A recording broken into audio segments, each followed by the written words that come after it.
This is the demand of Mahalakshmi. तो भारत से वैभव संपदा क्यों गई? जब हम लोगों ने स्वच्छता शुचिता का परित्याग किया। अब देखिए कितनी इंटरेस्टिंग चीज़ हुई, हालांकि वो दूसरे डोर से आई। जो पहला नारा, अभी भारत होने वाले ना 4 ट्रिलियन की इकोनॉमी, जिसके लिए लोग इसको वो दे रहे हैं क्रेडिट, उसको क्रेडिट दे रहे हैं। पर आप देखिए 2014 के बाद जो हमारे अभी के प्राइम मिनिस्टर जी हैं, उन्होंने क्या चीज़ कही थी? सबसे पहली चीज़ इस पर जोर दिया था उन्होंने, स्वच्छता पर।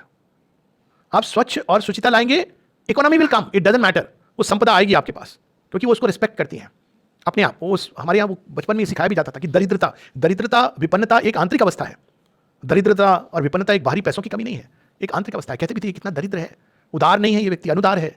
जो अनुदार है वो दरिद्र है, जिसके अंदर जेब में पैसे हैं, आवश्यकता है लेकिन नहीं देगा, वो तमाम तरह के कैलकुलेशन करेगा, वहाँ महालक्ष्मी नहीं आती। उनको तो उदार भाव पसंद है। तो ये सारी चीज़ उनकी पूजा की विधि है, अपने जीवन को और अपने चारों तरफ अपने हर एक जेस्चर को, एक्शन को सुंदर करना, शुद्ध और सुंदर।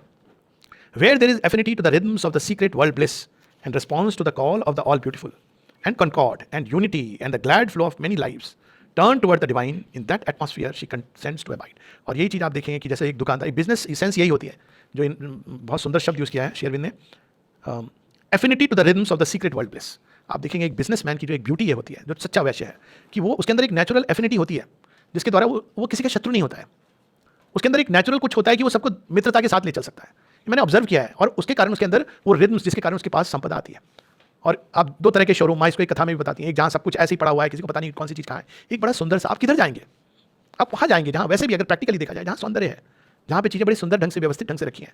तो ये जो चीज़ होती है एफिनिटी, जहाँ glad lives turn toward the divine, जहाँ घर में कलह क्लेश नहीं है, वहाँ महालक्ष्मी आती है। जहाँ कलह क्लेश हो रहा है और लोग कहते नहीं दोष इसका दोष उसका, किसी का नहीं होता है। हर झगड़ा जो मेरी, तो मैंने अब तो इसका मैं कह सकता हूँ एक्सपर्ट नॉट मतलब क्योंकि जिस जगह बैठा हूँ बहुत कुछ सुनता हूँ और देखता हूँ, इनवेरिएबली झगड़े छोटी छोटी चीज़ों को लेकर होते हैं।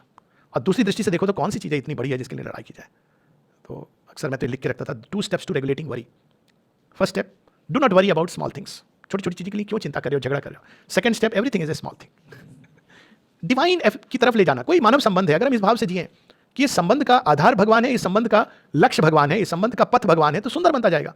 अगर इस संबंध का आधार ईगो है, मैं, मेरा परिवार, मेरा घराना, मेरा खानदान, मेरा सरनेम, और इस संबंध का लक्ष्य क्या है, मेरा नाम करेगा रोशन जग में, मेरा राज दुलारा, बेचारे को आते ही उसने बर्डन कर दिया कि बच्चे का और कोई काम नहीं है, माता पिता का नाम रोशन करना है। भाई उसको अपना कुछ, आप इतने अंधकार में हो कि आपका नाम रोशन करने के लिए बच्चा चाहिए आपको। मतलब आपने जीवन में अंधकार ही अंधकार कमाया, कैसी अजीब सी स्थिति है।